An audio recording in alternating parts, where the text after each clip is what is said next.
What up, everybody? Welcome to the channel. It's your boy, World of Wrestling, here today to discuss about AEW Full Gear 2024 review. I watched this on Saturday night, didn't get a chance to actually do the review yet.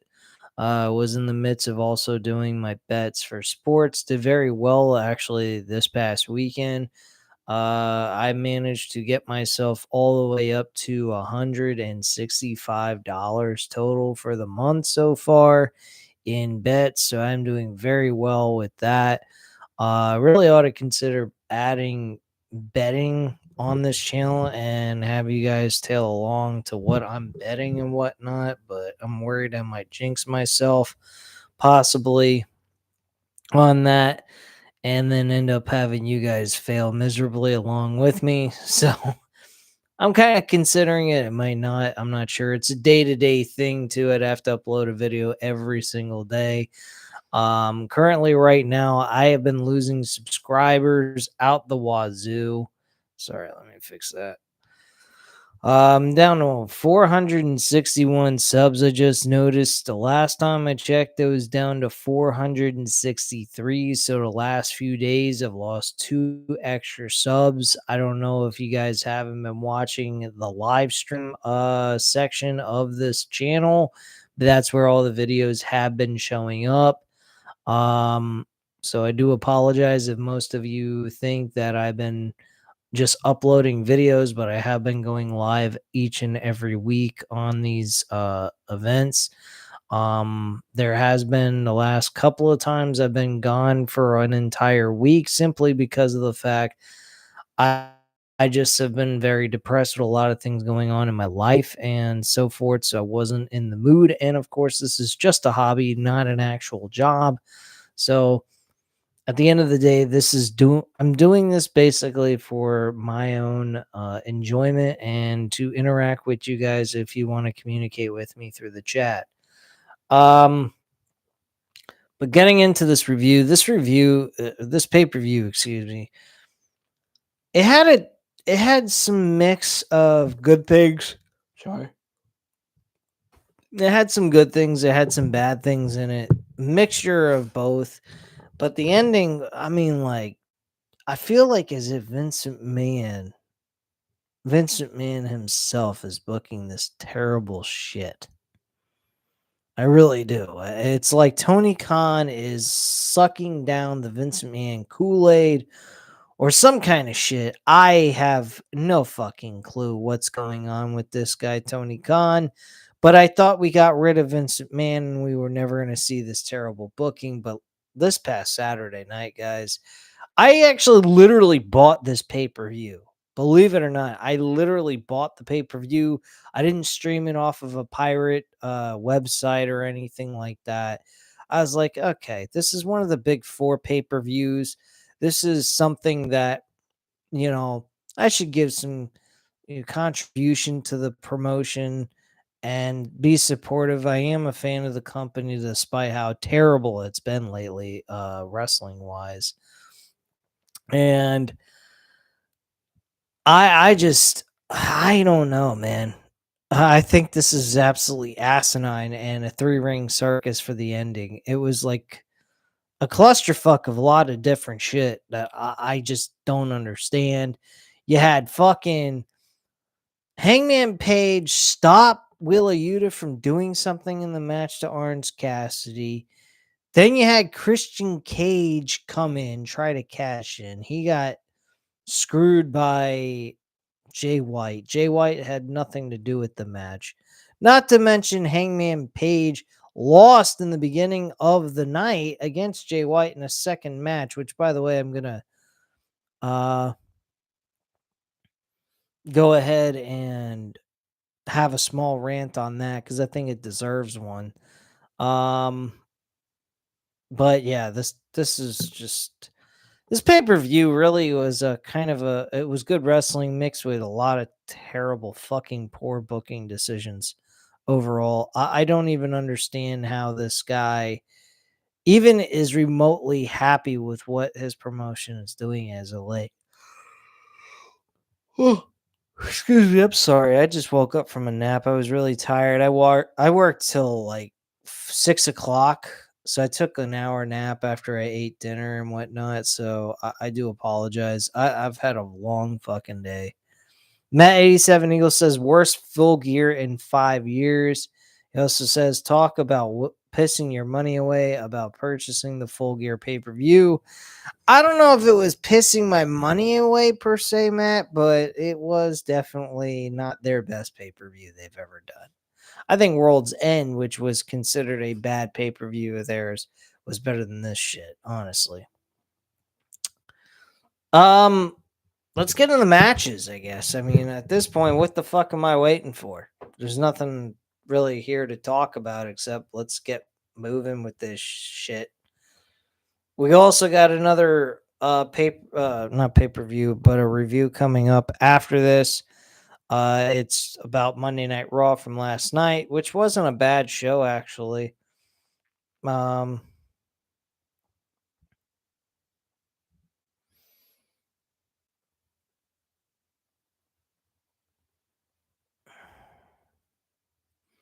but anyway, let's go over the entire card itself. Give the stars that I usually give for these matches and then move on from this shit.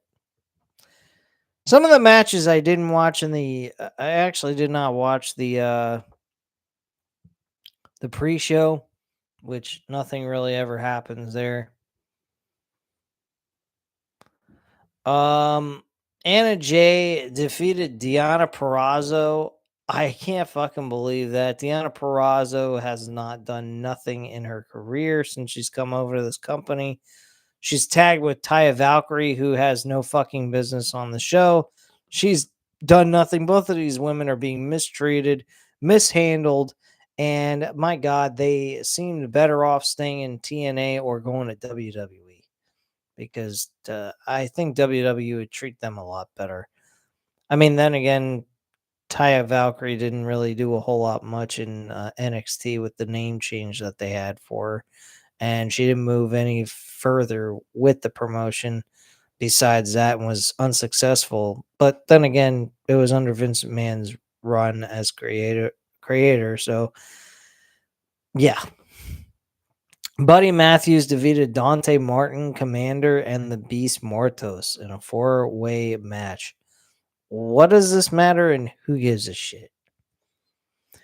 Big Boom AJ with Big Justice and the Rizzler. And beats QT Marshall. Uh, I honestly found out what this guy Big Boom AJ is all about. He's a fucking TikToker for Costco's.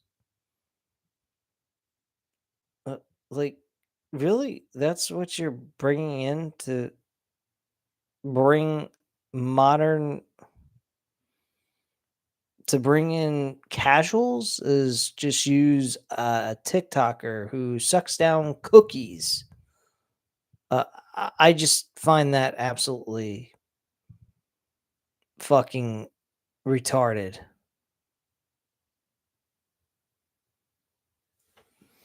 But whatever. I I just don't I don't know why anyone would have any care at all to watch this man and his kids guzzle down cookies and other Costco unhealthy food and whatnot. But yeah, whatever. I just do not give a flying shit about this, and why anyone else would care is beyond me. The man has over 2.3 million followers, and why does he? I have no care whatsoever for this guy. This is absolutely nuts. Anyway, um, so Matt 87 Eagle says Jay White actually had reason because Christian cost him a match against Hangman Page, which resulted in his injury, but that's either here or there. Okay. Matt A7 says, what's sucking is that some TikTok got some more buzz than most wrestlers on the show. I just find that absolutely insane how a man that guzzles down cookies and unhealthy food gets more praise than the rest of the wrestlers on the show. But whatever. Fritz says, hello Fritz, nice to see you here in the chat. It's the first time I've ever seen you make comments in these videos. Fritz says a wrestling YouTuber is making fun of a TikTok star. I'm not making fun of him. I'm just saying the guy has nothing important about his TikTok, no intrigue whatsoever. And I just think that he's nothing. Like his promo was terrible for the AEW Dynamite show. I just felt like we went back in time to the 1990s and in early 1990s during WCW with the Shocker. Like that's what I feel like we were watching here. That's what this guy reminds me of. If you even know how far back that is, and it was 1990, I believe.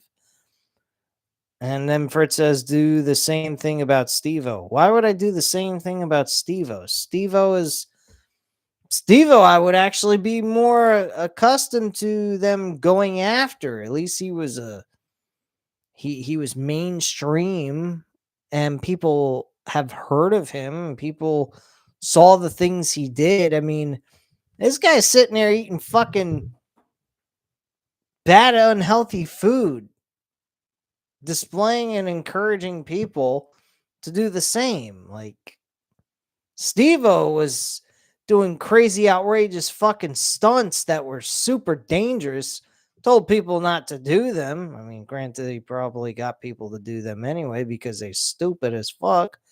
Unless you're a trained professional, you shouldn't do the things he did, or any other of the people on Jackass. But at least Steve-O would have been a lot better than this fucking idiot. I mean, this dude, I never even watched his match. Maybe I should go back and just make myself even more disgusted by TK's booking decisions and just putting people in here. Matty Seven Eagles is not going to argue with you there. TK reaching out to the bottom of the barrel here. Bottom of the barrel. I think it's beyond the bottom of the barrel, probably going all the way into the ground and going past the barrel itself. But yeah, I don't give a flying shit about Boom AJ. Yeah, the Boom. I'll give you the Boom. Shit. I can't believe that this guy TK thought, oh, well, let me go ahead and go after a TikToker who has 2.3 million subscribers. Yeah, I'm pretty sure a lot of them are the same people that go to his shows, more than likely. So he probably didn't gain a whole lot of anything.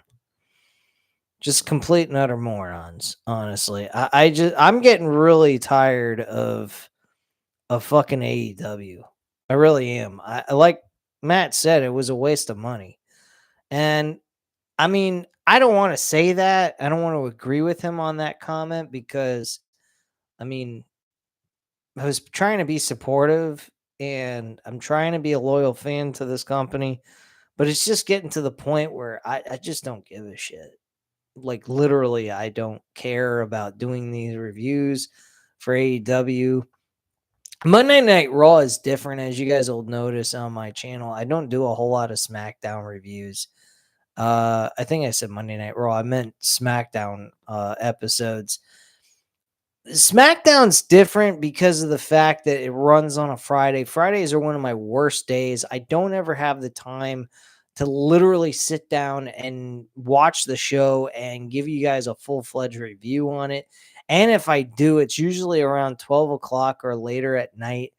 unless I skip out on cleaning my house and doing all the normal things I need to do on a Friday so I have nothing to do on Saturday and Sunday. And then I'm left going behind either one way or the other, responsibilities in my household or taking care of my YouTube channel doing the reviews. So I got to pick and choose. And of course, I'm going to choose the household responsibilities over this because one, it's not my job. This is just a hobby. Um, and but SmackDown is such a better fucking show than this.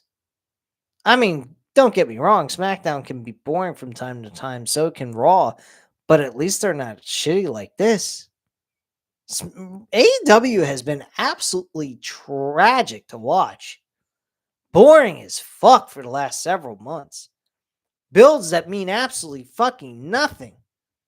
And then people are going to go out and spend $49.99. Bro, you don't have a fucking streaming service yet, and yet you're already stiffing us. Wait until you got a streaming service with HBO Max where people can get the pay-per-views for free.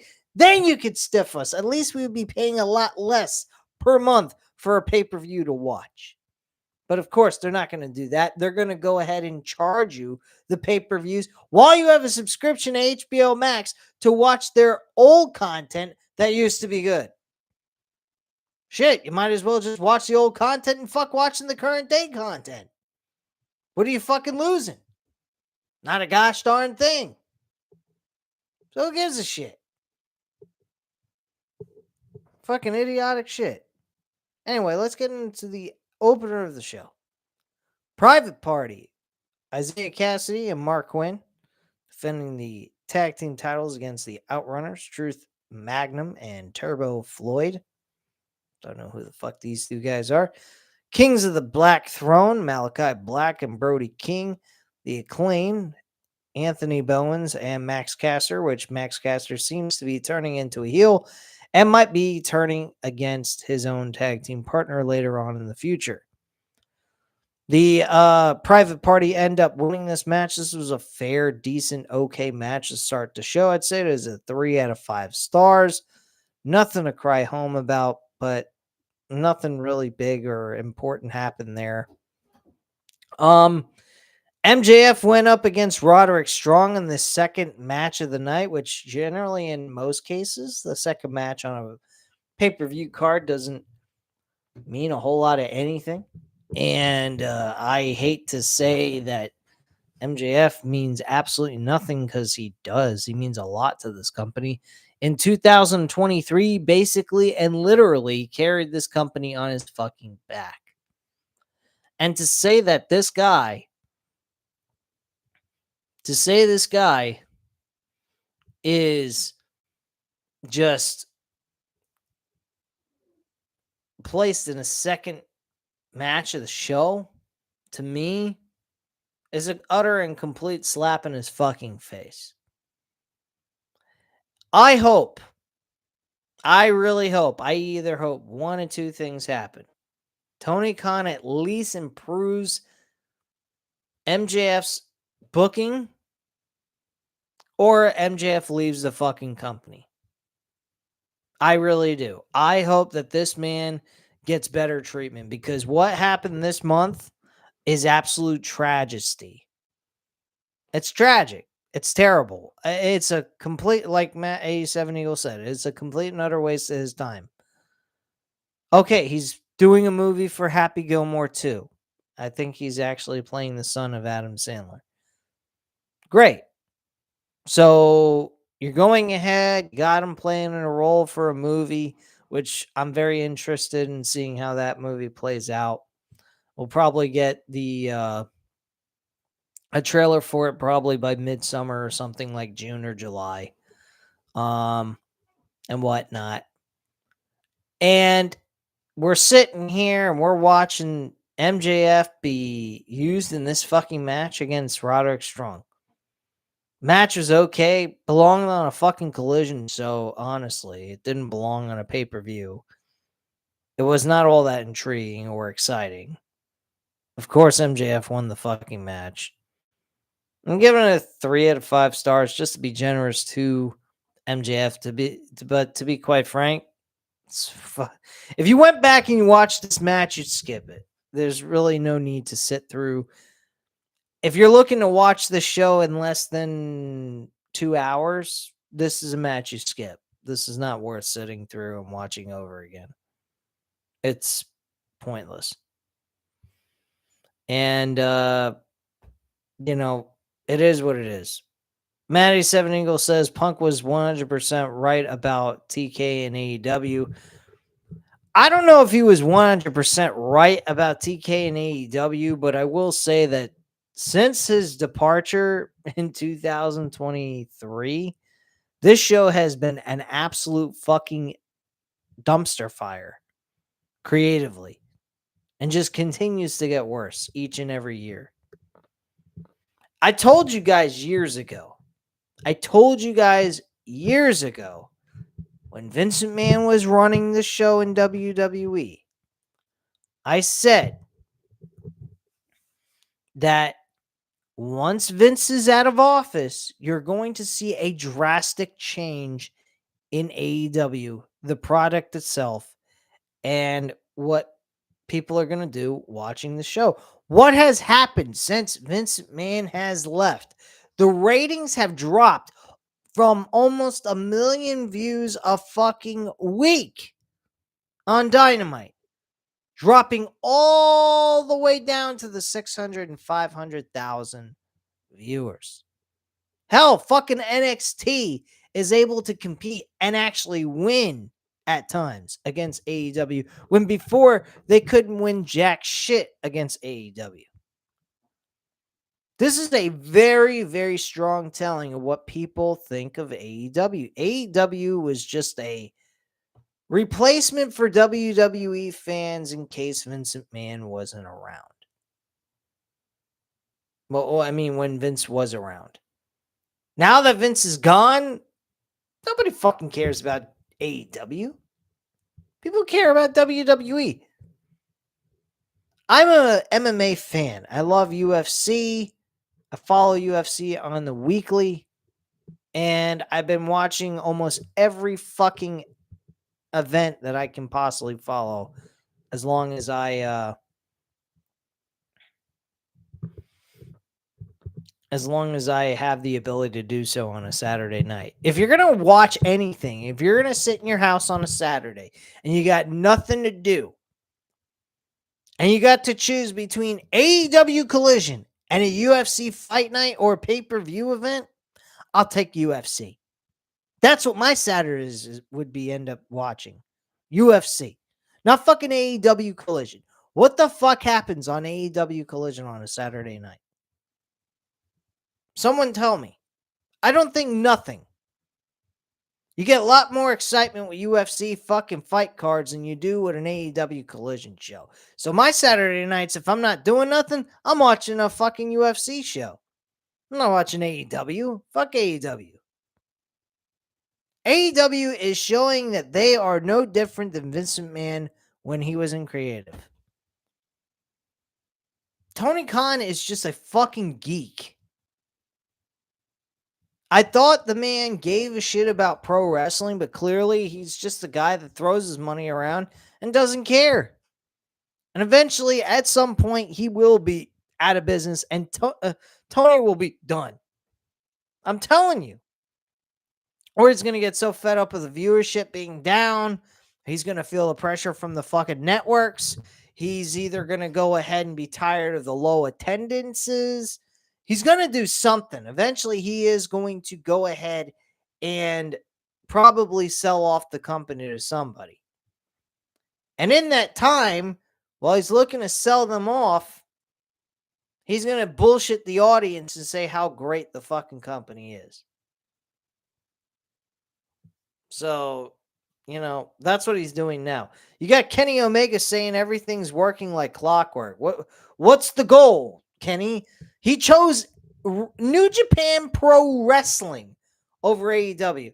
Someone please tell me, why the fuck would he choose New Japan Pro Wrestling over AEW? He's clear to go. He's not dealing with this illness anymore. They've managed to get him at full strength. He's in good health now. He's safe to work and everything. And he told the audience through an interview, I think with Chris, one of the famous YouTuber who interviews a lot of different pro wrestlers and stuff one-on-one. I think he was the guy who did the interview, and he mentioned this. And Kenny Omega said that he's choosing New Japan Pro Wrestling over AEW. And his reasoning behind that is he doesn't want to take away the momentum and the possibility of these younger kids coming in from their spotlight. I can commend him for that. But why would he go to New Japan Pro Wrestling and wrestle over there? Sounds like a lot of bullshit. To me, it sounds like Kenny Omega was just kind of covering himself up, as his decision was saying they're shit, but I'm not going to say they're shit out of respect for Tony Khan. And I'm just going to make a bullshit story as to why I'm going over to New Japan Pro Wrestling, where he made his ass fucking famous in the first place. To be quite frank with you guys, I'm considering maybe just start shipping over to New Japan Pro Wrestling and start catching back up with them again, because I've missed the hell out of fucking New Japan Pro Wrestling. AEW ain't cutting it for me, man. I really am over this fucking AEW product. And I may just start covering New Japan Pro Wrestling on this channel eventually at some point on Wednesday nights. I really think I'm going to do that. I'm going to look into my finances. I'm going to see if it's something I can afford on a month-to-month basis. If I can, I'm definitely going ahead and doing this. Unless I'm going to give AEW some time still to work out their shit. And if they don't improve or do something, that's exactly what I'm doing. Or I might do TNA on Wednesday nights and review the episode that happened like almost a week later. Something like that. But to be quite frank with you, I do not give two flying shits about AEW right now. This has been by far the worst year of AEW's existence, and I'm fucking fed up of it. Matt A7 Eagle says MJF has better things to do than waste a second on Roderick Strong. And then he says releasing that all in footage actually pretty much put a nail in AEW's coffin. I agree with that. And he also, I like to know what Omega is smoking. It's real simple. He's buttering up to Tony Khan, even though in reality he's pretty much giving us a hint without telling us that AEW is in the shitter. That's pretty much what it is. Because in all honesty, if he was going ahead and he wanted to give the spotlight to the younger guys that are on this roster and give them more airtime, he wouldn't go to New Japan Pro Wrestling. He'd stay with AEW. He'd work behind the scenes, or he'd help promote by giving a loss to other wrestlers to allow them to win over him and push him like that. But he ain't doing that. He's going to New Japan Pro Wrestling, and there's a reason why. Because he just doesn't want to be part of this product anymore. It's shit. It's that simple. That's all he was saying without saying it. It was just to be respectful of Tony Khan and what he's doing in AEW in case there's ever a decision he wants to go back. But right now, he doesn't want to work for AEW. He wants to go back where he started from. And to be quite frank with you, I don't blame him. I mean, granted, New Japan Pro Wrestling, I haven't heard jack shit about them in the last few years. I mean, to be quite frank with you, New Japan Pro Wrestling hasn't been a notable thing in the United States for quite some while since AEW's come into existence. There was no need for New Japan Pro Wrestling because AEW was New Japan Pro Wrestling for the United States. But New Japan Pro Wrestling had some stories. They had something going on to get you interested in what they were leading up to towards a match in the fucking pay-per-view. Whether it was competition over the rankings towards winning a world title or some championship of some sort or what have you. And they didn't have a week-to-week televised show. This show does, and they are failing miserably. You want to do what New Japan Pro Wrestling does, get rid of your fucking weekly televised show and go do what New Japan Pro Wrestling does. Just book events and have fun with it, I guess. But then you ain't making any serious fucking money. You ain't getting no TV rights deals, nothing. This is their bread and butter, and they are failing miserably to deliver fucking stories. And that's why this pay-per-view fell flat on its fucking face. 1 second. Just responding to my wife real quick.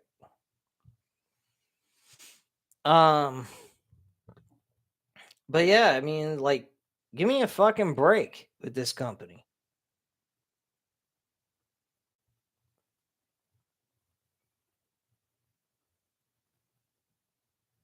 All right, enough with the ranting. Let's get into the rest of this review because we still got Raw to do after this one. I'm gonna be up and loading with a new video. So let's get into the next match. Next match was Mercedes Moné and Chris Statlander for the TBS Women's Championship. Mercedes Moné retains. Chris Statlander loses. Build was terrible. Match was great.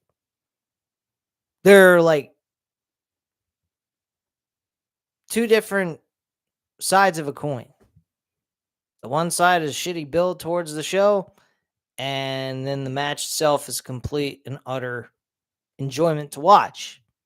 This is a match, if you were to go back and watch, this is a match you wouldn't skip. This was a good match. This was fun and enjoyable. The fans were into it. But at the end of the day, I don't see what the fucking point was of Chris Statlander turning babyface. There's complete and utter confusion to me. Like, why did she go heel, turn back to babyface? Just to force a narrative so that she can get a TBS Women's Championship match with Mercedes Moné, because there's nobody else that we can turn to make a believable match, which honestly there isn't. Nobody's going to believe that she's going to lose this fucking belt to anyone. Chris Statlander wasn't that person either, but at least she was somewhat competitive in a sense and has been utilized on television. So, I don't know, man. But the match was good. I give it a 3.5 out of 5 stars. Very enjoyable match. And I enjoyed myself watching it for as long as it did.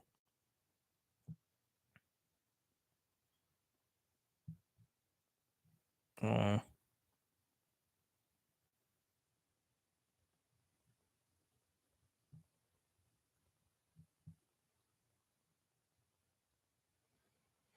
All right. So, following that, this momentum towards this pay-per-view card continued to get better and better. 3 back-to-back matches that were really good. And then after that, the rest of the card just fell right off. I just do not understand it. I mean, you literally could hear, this was like reminding me of the old days back in 2018, 2019 pay-per-view attendance, where people would show up 10,000 plus, sit down, watch the event, have a terrible time trying to sell the fucking tickets leading up to the show, and then finally get enough people to show up. And then you got fans just sitting there with their hands on their ass and just watching the pay-per-view and not making any emotional interest in the matches. And there's probably a reason why for that. No fucking good booking leading up to the pay-per-view. How about that? But anyway, Jay White defeated Hangman Page. Hangman and Jay White was a good match. Very good match. But the wrong guy won, in my personal opinion. I do not understand why Hangman Page ends up losing not once, but twice to Jay White. You're building this man up. He had a great match with Swerve Strickland 2 months ago in September at All Out. In the main event, no less. Cracked Swerve Strickland a fucking skull so hard the fucking whole arena could hear it.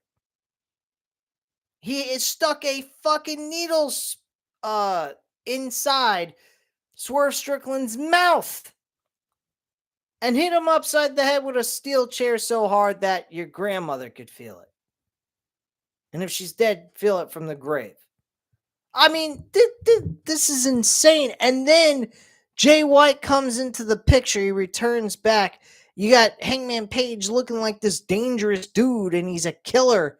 And then all of a sudden, Hangman Page loses to Jay White once. I was like, all right. Okay, Wrestle Dream, he loses, fine. No big deal. I'm not going to make a big deal out of nothing. The man's just made his return back. You're not going to give Jay White a loss instantaneously from a return debut match from an injury. But then after that, you make him lose again to Jay White when you've made Hangman Page look like a fucking badass. You make Jay White beat him again. You are a fucking idiot, Tony Khan.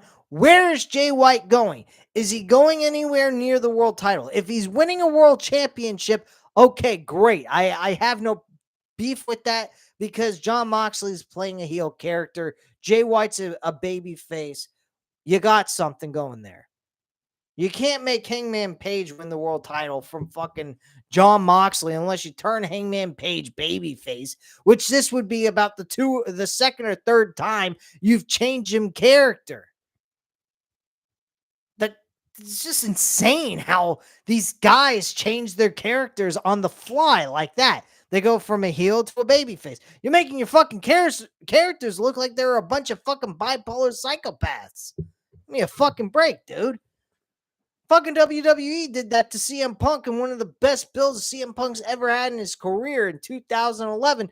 He was a heel going into Money in the Bank, won the damn world title, came back, became a fucking babyface, and then had the world title for an entire year from November all the way up to fucking the time he faced The Rock, and then he turned heel in the middle of that run. Just to force a narrative for The Rock's return so that it makes all sense. Making CM Punk look like an absolute fucking nut job, blaming the fans as to why he's not getting the respect he deserved. When that happened, I was like, what are they doing? Making him look like an idiot? That's what they're fucking doing with these guys. They make them come out. 1 minute they're heels, the next minute they're babyface, back to heel. Like, fucking make up your mind, dude. And stick with it. Making these people look like they're crazy. Then again, you guys are probably saying to yourself while watching this review that I'm coming across crazy. But hey, who's counting, right? Matt87 Eagle says crickets didn't even bother making any noise. Wow. Talk about weird. But yeah, Jay White, Hangman Page, great match. I give it a 4 out of 5 stars despite the ending of the match. Kyle Fletcher faced Will Ospreay. Great fucking match. The best match on the entire fucking card. I mean, you could say Jay White and Hangman Page's match was, you could say that it topped Kyle Fletcher and Will Ospreay. But Kyle Fletcher, man, he looked fucking fantastic in this match. Thank you, Will Ospreay, by the way. All kudos to Will Ospreay and his hard work and dedication in this promotion. Despite the fact the promotion is an absolute dumpster fire, he's actually keeping it alive and making it entertaining to watch. But at the end of the day, guys, one guy can't carry the whole fucking show. You need a collection of people. And I don't know about you, but this was a great match. But I mean, hopefully this leads to Kyle Fletcher doing something in the mid-card division. I honestly think Kyle Fletcher should take the title from Daniel Garcia for the TNT title, which honestly, funny thing here, Daniel Garcia was up next for the TNT title against Jack Perry. Match was shit. I had no fucking care at all for this fucking match. This match sucked. I am absolutely fucking bored out of my mind when I watched this. Completely, I was just bored. I literally got up to go take a piss break when this match took place. That's how fucking bad this match was. So, to be quite frank with you, I give it a fucking 2.5 stars. This match was trash. Jack Perry overall has been trash since All In. His matches have been shit. I mean, the match with Darby Allin and him was what?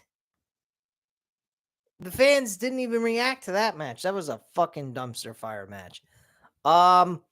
Darby Allin, or not Darby Allin. Jack Perry got a match with fucking with Bryan Danielson for the AEW World Title. Complete and utter no care whatsoever by the fans. Jack Perry has a trend here, and it's not a good one. Him just not being a cared about character. Nobody gives a shit. Anyone linked up with him ain't gonna be cared about. Nobody gives a fuck. Plain and simple. 2.5 out of 5 stars. That's it. Matt 7 Eagle says Will Ospreay did the right thing by Kyle Fletcher. Says they wouldn't mind seeing Kyle Fletcher win the Continental Classic. I wouldn't either. I think that's the best move they could do. Keep getting that momentum going, man. Don't slow down the train. That's the problem. This company slows down the train for these pushes for these characters. They do not know how to build new people up. This is why they bring in people that worked for previous companies that were successful, bring them in and make them the front runners of the promotion and not see new faces. That is a fucking huge, huge problem. The only people they got is Darby Allin, Orange Cassidy. These people, they weren't well established, but they were the originals. They clicked. And yes, those were original people that he helped build up. But other than those two, they haven't done shit. Sammy Guevara, no longer in the picture. Fucking, what's his face? Rick, I forgot his name. Rick Garcia, I think it was his name. Ricky Starks. Ricky Starks, what happened to him? He was a fucking another great performer. And he went out the window because he didn't want to work for the company anymore. I mean, there was so many different names in this promotion that people were excited about and looking forward to and turning into a big thing, and they're doing nothing. MJF is a slowly sinking ship on this promotion simply because of booking decisions, not because of his own. Kyle Fletcher better be in this Continental Classic. If he's not, then there's something seriously wrong here. Because that Matt is the right guy. That's who I would be going with to win the whole fucking thing. That is who you have win the championship. Fuck it. Fuck Okada. Okada is not even in existence in my radar right now. He hasn't done shit. And that title, meaningless. They need it on someone who's going to do something with it. Okada, unfortunately, hasn't done jack shit with it. Plain and simple. But yeah, the TNT title match, garbage. Daniel Garcia ended up winning the title by submission. Great. Takeshita versus Ricochet. This match was a duplicate of the same fucking thing we saw with Kyle Fletcher and Orange and fucking Will Ospreay. I didn't care for this match. I don't even know why this match even took place. Honestly. Last minute, they put it on Twitter. Announce it for the whole world to go out and watch this match. Put it on the card. You couldn't say this for a Dynamite episode? Couldn't put this in the main event of Dynamite or some shit and have Ricochet lose? At least he wouldn't have been on the same card with a match that was replicated as the same thing. And people might have actually had interest in it. It's not a match that was booked at all in any way, shape, or form, or build up into a match that should have been on pay-per-view at all. And the International Championship, garbage. Takeshita, he's good. But he's holding the title. That means absolutely nothing right now. I don't know what the fucking big deal is. But to be quite frank with you, it's kind of disappointing. Takeshita, the Don Callis family is looking a lot better. They are rebuilding that brand up. Between Takeshita and Kyle Fletcher, if they continue the momentum that they're doing, they're going to be in good shape with this group. But Takeshita needs to have a better opponent with story. I mean, Ricochet isn't terrible, but this build was terrible. That's the bottom line about all this. That's where I'm getting at with that. They had a celebration for Mariah May during this episode. This pay-per-view. This pay-per-view. Man, oh man. So Mariah May ends up having a celebration finally after 2 months of being champion. What? She's been champion for 2 fucking months since the All In pay-per-view. Wow. All In. And now we're celebrating her reign as champion. For 3 months it's taken them to finally do this celebration for her world championship run in the women's division. While she's doing that, she's trying to go ahead and smash her best friend Mina in the back of the head. While she tries to do that, she fails miserably. I don't know how the fuck you fail at hitting someone from behind, but she managed to do it. And Mina caught her red-handed. I don't know if this was a botch or this was deliberately done creatively to happen, but it looked absolutely terrible. Especially when Mina speared her off the top of the stage through the tables. They slid across the table and then landed on another table, and that table broke instead. Mina was bleeding from her mouth, looked like she got a tooth knocked out, and then tried to smear her blood all over Mariah May. This truly feels like as if we were watching the death of AEW. I don't even think TNA was this low. Honestly. I don't know anymore. Like, they are reminding me of a cross between TNA and WCW when it was on its deathbed. And I feel like this company is going to come to an end. A lot of the big time wrestling aficionados, the people that actually are professionals in this industry are all against Tony Khan's booking decisions, ideas, and the way he runs business. He thinks it's an absolute trash hole. I mean, Stevie Richards from ECW and former WWE stars said that someday, or I think it was Al Snow, I don't know which, came across a video and they stated that someday someone is going to do something in a match and they are going to get killed legitimately. And I agree with them. After seeing that match earlier this year at Revolution, where Darby Allin flew from a 20-foot ladder through a fucking gosh darn glass table and landing on the floor, I'm just like, nah, man. You're fucking crazy. I wouldn't. You couldn't pay me all the money in the world to do something like that. Because with my luck, I'd probably end up dead anyway. So I wouldn't even be able to enjoy the money. And secondly, why would I want to put my body through all that kind of pain? Even if you are getting paid, why would you want to do all that? And God forbid, break your neck. That is just too much. I'd rather do a Hell in a Cell match or hit me upside the head with a fucking chair than do something like that. That was gruesome when that happened earlier this year. Amazing fucking image, but still just fucking dumb to do to your body. That's just my personal opinion. But I think facts wise, I really think that that's dumb. I don't think it's a smart move towards yourself or your body. Takeshita and Ricochet, 2.5 out of 5 stars. Nothing really important. Bobby Lashley versus Swerve Strickland. I mean, come on. Nothing was important here. Could have saved this for a Dynamite episode.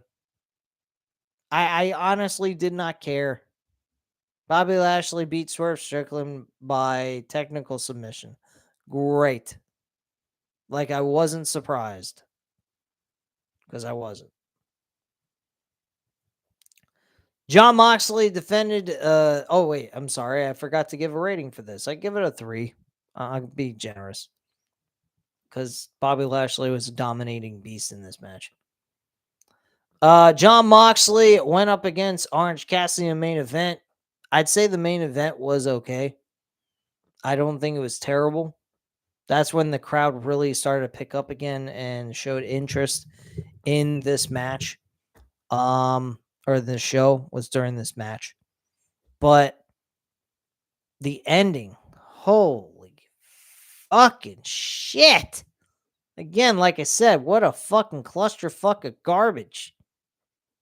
Jon Moxley and the rest of the Death Riders ran out of Dodge, tried to get in their Jeep, and all of a sudden Darby Allin shows up out of nowhere and crashes the fucking car into their vehicle. They rob the valet guy of one of the keys that was in the thing, press the alarm system, find out what car it was, and stole the fucking car. We are seeing all kinds of laws and shit broken in this company. And there's no logic going on here. Like, this is totally fine. We're allowed to do this shit because it's AEW. What the fuck is this trash? Darby Allin shows up out of the truck. He's got a fucking massive, a massive bump on his skull, swollen like a bitch and blood trickling down from it. He had to smash his head into the fucking steering wheel somehow because he was going too damn fast, probably. And then he grabs his skateboard and smashing the shit out of the fucking windshield of that car he smashed into. And you got JR, Jim Ross, saying, "What a hell of a night. What chaos." Bro, when I love hearing Jim Ross, but my God, bro, you're going ahead and talking about how about it was chaos, all right. Try fucking insanity. This was nuts. Do I like the aggressive, the attitude era type of image to close out the show? Yeah, I thought it was cool, but still, bro, you had Darby Allin lose to Claudio Castagnoli. Clean on fucking gosh darn Dynamite. A couple of days before this event took place. And then you got me thinking, you want to make me think, oh, Darby Allin's going to save the day. No, he's not. He would have been good to be the guy to beat Jon Moxley for the world title, but not fucking right now. What are you, fucking nuts? The hell out of here. Fucking insanity. This match was a 3.5 out of 5 stars. Decent match. But fucking, hey, man. A clusterfuck of insanity going on here to close out fucking AEW Full Gear. But anyway, guys, that's all I have to say at this time. You know what to do. Hit the like button if you like this video. Hit the subscribe button if you're not already subscribed to the channel. Leave a comment down below. I'll definitely get back to you on that. Thank you guys very much for watching. Have a great night, and we'll be back for AEW WWE Monday Night Raw review for November 25th, 2024, guys. Bye.